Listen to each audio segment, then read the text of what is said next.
Mas então, avançando, vamos falar do fatorial iterativo, que eu acabei de citar, que é bem simplesinho também. E a gente vai ver que mesmo nele vai ter um momento que uma ideia, digamos assim, recursiva vai dialogar com a gente. Deixa eu apagar isso aqui. Vou apagar essa partezinha aqui também. Mas, ó, eu acabei de apagar, então só para deixar claro. Esse algoritmo, tempo proporcional a n, O de n, tá? A gente fez um monte de continha e às vezes eu não escrevo do jeito que a gente está fazendo antes.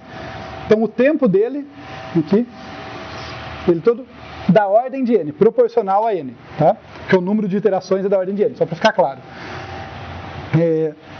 Agora, o fatorial iterativo. Então, fat i aqui. Pode perguntar? Interativo e recursivo ao mesmo tempo? Tem. Nada impede. Não vai ser o mais comum a princípio, porque normalmente quando a gente está atacando por um ângulo recursivo, quando a gente quer, quando a gente quer avançar no problema, a gente faz uma chamada recursiva.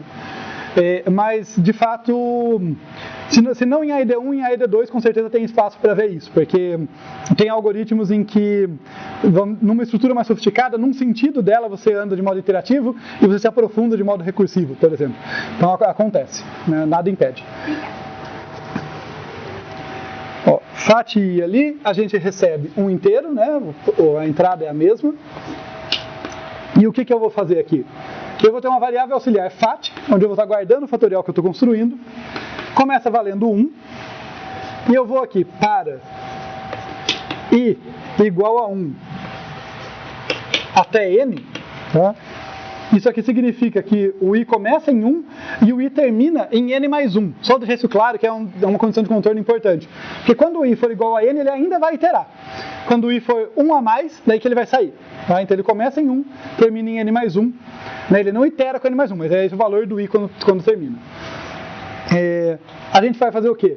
Fat é igual a fat vezes i. Quer dizer, eu estou fazendo o produto dos valores ali de 1 até n, que tem uma cara de fatorial, né? Quando a gente pensa, quanto vale fatorial de n? Vale 1 vezes 2, vezes 3, vezes 4, até vezes n, né? Intuitivamente. Eu estou fazendo isso de modo iterativo aqui. Quando termina isso aqui, eu mando devolver fat. Uma coisa que vai ficar claro para vocês ao longo do tempo é que o algoritmo recursivo costuma ser bem mais simples para a gente entender que ele funciona. Tá? No início a recursão dá um nó na cabeça, mas depois é meio que pela própria definição, sabe? Tipo assim, por que esse cara funciona? Bem, porque no caso base ele dá certo, é uma ideia, a ideia é indutiva. Tá? No caso base está correto, está de acordo com a definição não está mais aqui, mas na minha cabeça ainda está, eu fico apontando. No caso base está certo, e aqui é também o passo da indução, né? Olha, se eu tiver fatorial de n-1 multiplicar por n, por definição é o fatorial. Então, mostrar que ele está certo é meio que usar a indução matemática direta ali na nossa hipótese.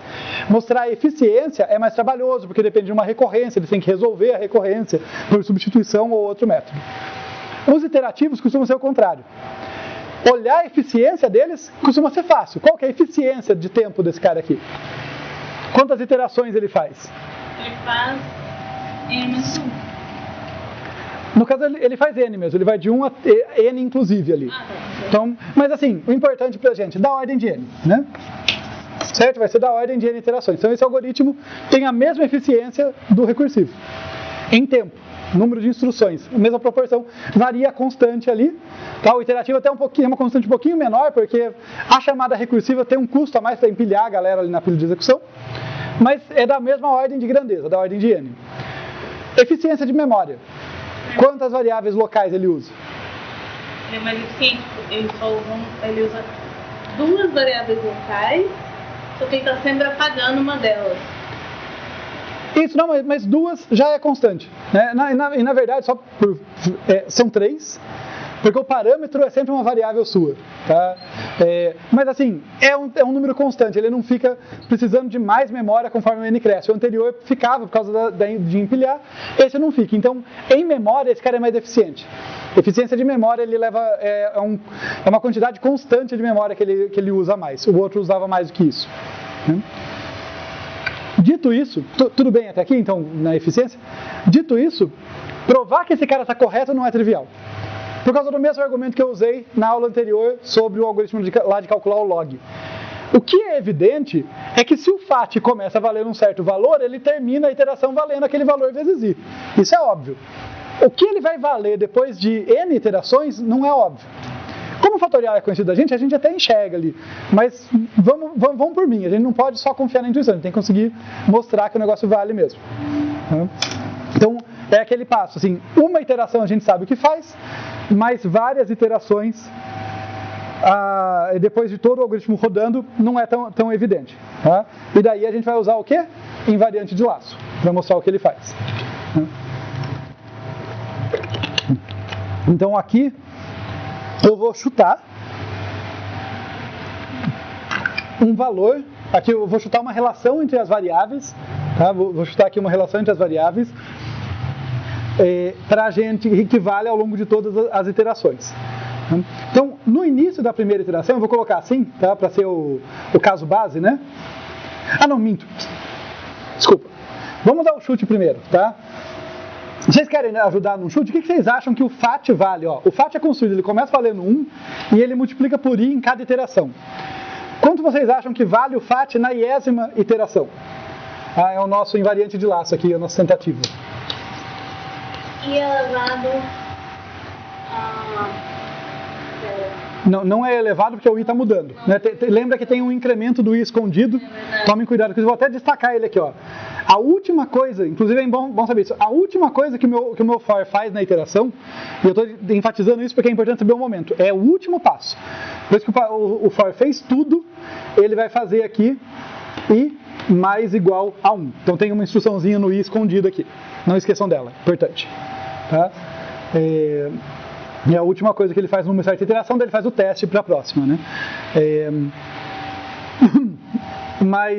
Mas como o i está mudando, não é i elevado, não é um expoente, porque não é um valor constante que está multiplicando por ele próprio, ele está mudando. O que vocês acham que é então? Se não é uma exponencial, porque a base muda, né? Pensem aqui, olha, vai ficar 1 vezes, na próxima iteração, vezes o quê? O i foi incrementado, fica 1 vezes, depois do 1, o que o i vira? 2. 1 vezes 2. Na próxima iteração? 3. Vezes 3. Na próxima iteração? 4. Vezes 4. Então, um chute bom para o invariante de laço é que FAT, na iésima iteração, no início da iésima iteração, ele vale o quê? I vezes I menos 1, vezes I menos 2. Se a gente tivesse uma notação compacta para representar essa ideia. Qual é o assunto da aula, gente? I fatorial. Então, o nosso chute é que FAT vale I fatorial. Spoiler, tá errado. Mas calma, o chute foi bom. Eu chutei isso a primeira vez que fui analisar o algoritmo, quando estava preparando a aula. E vamos fazer assim, só para a gente ver que vai dar errado. Tem um ajustezinho para fazer, é só um ajuste. É importante a gente ter noção que você não bate o olho e sabe. Você vai analisando o negócio. Ó. FAT igual a I fatorial é um ótimo chute. Ele está errado por uma coisa mínima. Tá? O que vai acontecer? Imagina que a gente vai mostrar o caso base. Deixa eu pegar uma cor diferente. Vou mostrar o caso base para vocês. No início, vou colocar aqui caso base. No início, FAT é igual a 1. No início da primeira iteração, I é igual a 1. Então parece que tá bom, né? Olha, FAT é igual a 1, que por acaso é igual a 1 fatorial, que é igual a I fatorial, porque no início I é 1. Então, caso base, show. Bom chute. Ainda não chegamos no problema. Vamos tentar fazer o passo. Então a gente está supondo que isso aqui é verdade, que FAT é igual a I fatorial. E daí a gente vai fazer aquela brincadeira com o linha, né? Mostrar que quando atualiza continua valendo. Então, deixa eu chamar isso aqui, esse é o passo da indução, eu vou chamar assim só para separar o caso base. Então, o que a gente vai fazer aqui? Olha, o FAT', quer dizer, o FAT da próxima iteração é igual a FAT vezes I, por definição. Né? A nossa hipótese é que o FAT é I fatorial. Vou usar a nossa hipótese então. Então, no lugar do FAT eu coloco I fatorial vezes I. Fatorial vezes I. O que é I fatorial vezes I? Eu queria que virasse, né, I fatorial do próximo I, do I que fosse incrementado, né, para continuar mantendo a propriedade. Mas I fatorial vezes I não dá liga, né? Porque o I fatorial já tem um I ali. Não é esse termo que eu queria. Eu queria o I mais 1. Tá? Então, foi um erro muito sutil. E é um erro fácil de acontecer, porque o nosso caso base, se a gente não toma cuidado, ele dá certo sem querer. Porque fatorial de 1 é 1, mas fatorial de 0 também é 1. Então foi só isso. Você não errou sozinho, eu errei junto. Falando sério. Você bate o olho e fala, vou tentar isso aqui. Daí você vê, não deu certo. Nota que quase dá uma cara de fatorial, mas eu estou multiplicando o cara errado. Então eu só venho aqui e corrijo. Arrumo invariante de laço. Você não tem que acertar de primeira. Invariante de laço vai ser FAT igual a I menos 1 vezes I menos 2, tananã, que é fatorial de I menos 1. Vamos ver se bate. No caso base, vai continuar batendo. FAT é igual a 1, que é igual a fatorial de 0, por definição, fatorial de 0 é isso aqui, que é igual a fatorial de 1 menos 1, que é igual, quem que vale 1 no início? O I. É igual a I menos 1 fatorial. Então o caso base continua valendo. Só que agora o nosso passo vai dar certo. Ó. FAT', o FAT atualizado, é FAT vezes I, usando a nossa hipótese. FAT é I menos 1 fatorial, multiplicado por I, aí sim, isso vai dar I fatorial. O I é incrementado no fim da iteração, então I' é igual a I mais 1, juntando as duas informações, no início da próxima iteração, FAT' é, no lugar do I, deixa eu fazer uma passagem aqui, só para ficar mais fácil, né? Como eu vou substituir no lugar do I, isso aqui significa que I é igual a I' menos 1, certo? Só mudando de lado. Então aí sim, FAT' é igual a I fatorial, que substituindo é I' menos 1 fatorial.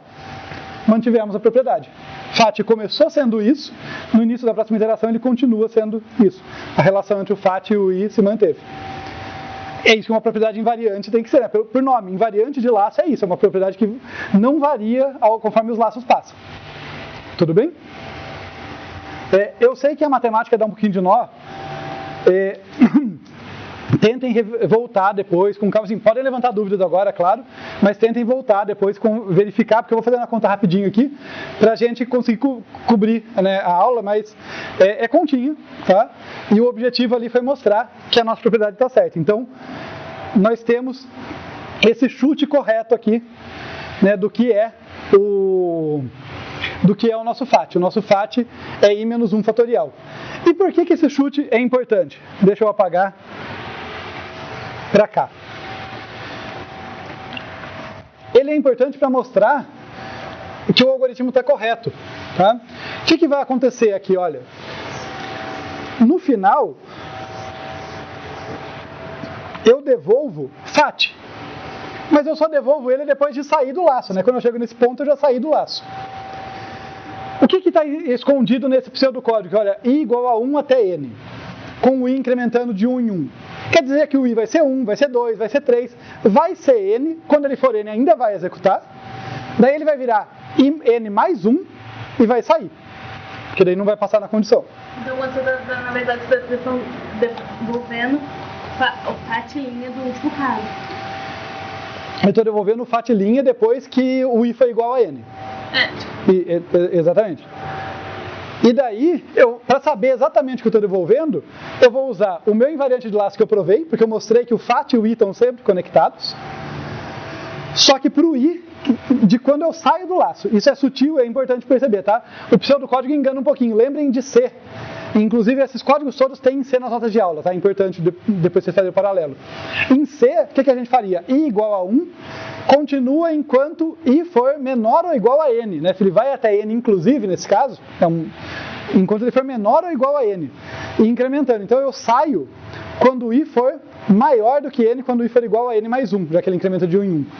Então, vamos só ver o que acontece. Olha, quando eu sair, logo antes de voltar, logo antes de devolver ali o valor, eu tenho que o I é igual a N mais 1. Vamos plugar N mais 1 no nosso invariante.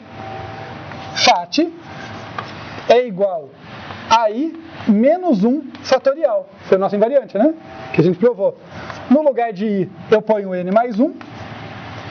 Só que daí tem o menos 1 ali. Corta, corta. Isso aqui é, de fato, N fatorial. Mostramos que a gente saiu na hora certa. Igual o anterior. Notem que o anterior deu muito mais trabalho, mostrar que a gente tinha o piso do log, né? Teve mais continho. Mas é a mesma ideia. A gente mostra que o invariante de laço vai construindo corretamente o que a gente quer.